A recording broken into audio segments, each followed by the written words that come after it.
বান্দা যখন ফিরে আসে ভাইয়া, কেউ যখন তওবা করে, ভুল বুঝতে পারে, আবার নতুন করে আল্লাহর কাছে ক্ষমা প্রার্থনা করে, কসম খোদা আল্লাহ তাআলা ভীষণ খুশি হয়। হাদিসে আছে আল্লাহর কোন বান্দা যখন তওবা করে, আল্লাহ তখন ফেরেশতাদেরকে বলে, আমার ফেরেশতারা 7 আসমান আর জান্নাত সাজিয়ে দাও। ফেরেশতারা জান্নাত সাজায়, আসমান সাজায়। ফেরেশতারা ডেকে বলে, রব্বুল আলামিন কি হলো যে কারণে আসমান সাজাইলেন, জান্নাত সাজাইলেন?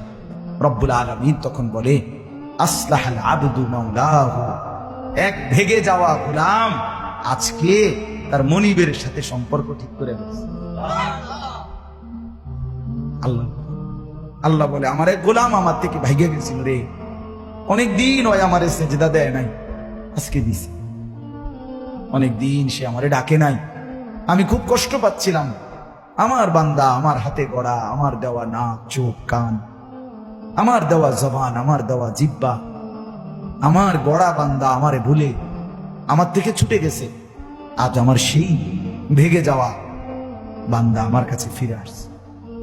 লাল্লাহু আশাদ্দু ফারাহান বিতাওবাতি আবদি, নবী সাল্লাল্লাহু আলাইহি ওয়াসাল্লাম বলেন, আল্লাহ তাআলা ভীষণ খুশি হয় বান্দা যখন তওবা করে। এজন্য যুবক ফিরে আসো, নওজোয়ান ফিরে আসো, নিজের ক্ষতি করো। আমি প্রত্যেক দিন বলি ভাইয়া, তুমি মরে গেলে পৃথিবীর কিচ্ছু আসবে, এই বন্ধুরা ধোকা ধোকা। একটা ফুলা ফাইন তুমি মরলে খানা বন্ধ করতে হবে, কসম খোদা। তুমি লিখ কেন? তোমার একটা ফ্রেন্ড এক লগে যদি বইয়ে বইয়ে বিড়ি খায়, তোমার লগে গাঞ্জা খায়, ফুটটা খায়, বাবা খায়, মদখোর গাঁজাখোর, একসাথে বইয়া উলঙ্গ ছবি দেখো, ওই জানোয়ারের জিজ্ঞেস করো বলে, আমি মরলে আমার ঠ্যাংটা ভাঙলে তুই এক বেলা খানা বন্ধ রাখবি? কথা বুঝেন নাই? ধোকা ধোকা, এগুলো ধোকা। ওরা কেউ থামবে না। আরে আপন বাপ মরলে যেই সন্তানরা দিনের বেলা দাফন কাফন করছে, তারা কি সেই সন্তানরা, আপন সন্তানরা রাতের বেলা ভাত খায় না? কথা বলেন না কেন? পাশের ঘর থেকে খানা রান্দা আইয়ে আরো বেশি খায়, আরো একটু বুঝতো নাও, যেই কান্দাটা তুমি কাঁদছো আজগা কি ভাইয়া, তাইলে তাহলে আপন বাপ, তারপরেও তো সন্তান খানা তোমার লেগে কাঁদবে কি?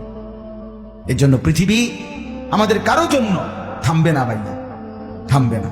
সামনের গাড়ি অ্যাক্সিডেন্ট করে, পেছনের গাড়ি অপেক্ষা করে না, পাশ কাইটা কাইটা চলে যায়। জ্যাম বাইজা গেলে আরো চিৎকার শুরু করে, আরে লোক মরে গেছে, আরে মরলে মরুক বেটা, রাস্তা ক্লিয়ার করতে কও। ঠিক কিনা বলেন না কেন? ধর বেটা, বেটা কেডা মরছে না মরছে বেটা, এর লেগে বুঝি মানুষের রাস্তা আটকায় রেখে, মানে এই যুক্তি দেখা। তাহলে কেডা মরছে না মরছে মানে তোর মতো এক মানুষ মরছে, ঠিক কিনা বলেন না? তোর মতো এক সুস্থ সবল মানুষ মরছে বেটা, যে একটু আগে হাত নাড়তো পা নাড়তো, সেই মানুষটা এখন রক্তে ভাসতেছে বেটা। হাতটাও নাই, কিসের সময়? কার হাতে সময়? সবাই মেশিনের মতো, যন্ত্রের মতো দৌড়ে গেছে। রাস্তায় দেখেন না সিএনজি অটো কি করে সবাই, কারো হাতে সময় নেই, ঠিক কিনা বলেন? কে কাকে ঠেলিয়া যাবে, কারো হাতে সময়, কে কার জন্য থামবে? এই জন্য তুমি নষ্ট হয়ে গেলে বন্ধু, কেউ তোমারে ফিরাবার নাই। তোমার জন্য ভাববে কেউ, ডাকবে কেউ, কাঁদবে কেউ নাই। আরে আপন মা বাপের তো খবর নাই এখন। আপন বাপ সাইয়া রয়েছে, দেখে তার ফুতে আজকে 6 বছর 9 বছর এক ওয়াক্ত নামাজ পড়ে না, এবড়া বয়ে বিড়ি খায়, বন খায়, চা দিয়া ভিজাইয়া খায়। এবড়ার মাইছো না সেইটার নামাজ পড়লে পড়ছে, না পড়লে রাতের ব্যাপার। বাবুরে টেহা দন দিছে, টাকা দিলে খালাস। যদি সুদে টাকা দেয় বাপের কোনো অসন্তুষ্টি নেই, আর যদি টাকা না দেয় এবড়ার গজবে আল্লাহর আরশ কাঁপে। ফুতের উপরে লানত দিতে দিতে, অভিশাপ দিতে দিতে শেষ। কারণ টাকা দেয় না, টাকা দেয় না, পুরা গ্রাম হাইটা হাইটা তখন মানুষের কাছে বদনাম, এই ফোলাগারে মানুষ করছি আমি, এই ফোলার লাগে জীবন যৌবন শেষ করছি, 12 লাখ টাকা সুদে লইয়া তারে আমি নিজে বিদেশ পাঠাইছি। কত বড় নিয়ামতের কথা! বেশরম মানুষ সুদে টাকা লইয়া আবার মানুষের দ্বারে কও, এত বড় হারাম কইরা আবার কইতেছ, হ্যাঁ 12 লাখ টাকা দিয়ে ফোলা বিদেশ পাঠাইছি আমি, কিস্তি লইছি আমি, সুদে লইছি আমি, আর অন ফোলা গাও একটা টাকা দেয় না। তার মানে সম্পর্কটা হয়ে গেছে এখন টাকা পয়সার ভিত্তি। আখিরাত কোথায়? আখিরাত কোথায়? আমার মা বলছিলেন, আজীবন আমার আব্বা বলতেন, আলহামদুলিল্লাহ আমার আব্বা, আমরা 5 ভাই মাদ্রাসায় পড়ছি, 5 ভাই আলেম হয়েছি। আব্বা আজীবন বলতেন, আমার স্বপ্ন আমার ছেলেরা 5 জন আলেম হবে, আমার কবরের পাশে চারদিকে আমার ছেলেরাই না। এই বছর আমরা ঈদের 2 দিন পরে বাবার কবরের সামনে মসজিদে গ্রামে মাহফিল করছি। আমি বয়ান করছি, আমার বড় ভাই বয়ান করছে, আমার ছোট ভাই বয়ান করছে। আমার আব্বার আমরা 5 ভাই 3 বোন, আমাদের ছেলে মেয়ে মিলে আর আমার মা বাইচা আছে, আমরা 45 জন। আমার বাবার বংশ, মা সহ, মা ছাড়া 44 জন, মা একজন 45 জন, একের গুণা 45, আলহামদুলিল্লাহ।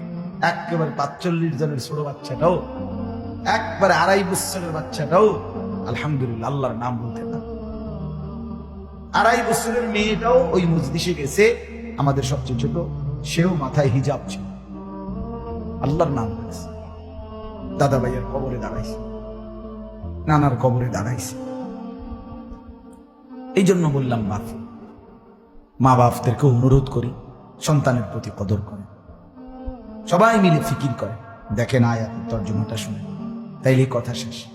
আল্লাহ তাআলা বলেন 25 নম্বর পারা, কোরআন কারীমের 43 নম্বর সূরা। সূরাটার, এই সূরার 7টা আয়াত, ব্যাখ্যা লাগবে না, শুধু তর্জমা শুনে, তাইলেই বুঝবেন। আল্লাহ বলেন 74 নম্বর আয়াত থেকে পড়ছি, ইন্নাল মুজরিমিনা ফি আযাবি জাহান্নামা খালিদুন।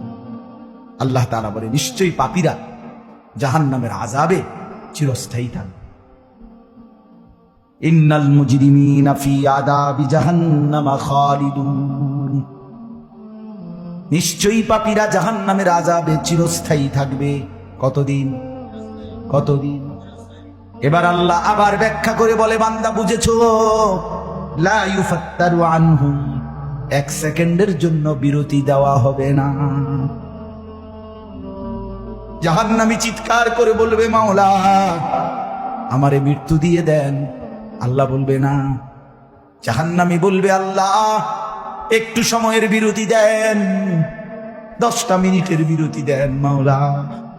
24 ঘন্টার আগুন, আমারে 10টা মিনিট একটু আলগা থাকতে দেন, আমি যে আর পারছি না মাওলা, এতটা ভীষণ আযাব আমি যে আর সইতে পারছি না মাওলা, আর পারছি না। লা ইউফাত্তারু আনহুম, আল্লাহ বলেন 1 সেকেন্ডের জন্য জাহান্নামের আযাব, আগুন বিরতি দেয়া হবে না। ফাতরা মানে কি নাই বিরতি। আহুম ফীহি মুবলিসুন,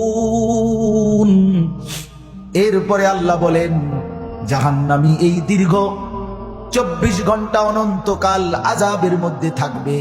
কেমনে থাকবে? মুবলিসুন, বিষণ্ণ হয়ে, উদাস মনে। কোনদিন চেহারায় 1 সেকেন্ডের জন্য হাসি ফুটবে না, কোনদিন আর সুখের নাগাল পাবে না। আজ তো বন্ধু রাত কেটে ভোর হয়, ভোর গিয়ে রাত হয়, অন্ধকার আলো হয়, আলো অন্ধকার হয়। যে হাসে সে কাঁদেও, যে কাঁদে আবার সে হাসেও, ঠিক না? কিন্তু রব্বুল আলামিন বলেন ওয়াহুম ফীহি মুবলিসুন, জাহান্নামীর মন, জাহান্নামীর চেহারা বিষণ্ণ, উদাস, সব সময় হাসিবিহীন থাকবে, কোন সেকেন্ড হাসতেই পারবে না। এবার আল্লাহ নিজে বলবেন, মলিন চেহারা দেখে জাহান্নামীকে, জাহান্নামীর চিৎকারে আল্লাহ নিজেই বলবেন, ওমা যালাম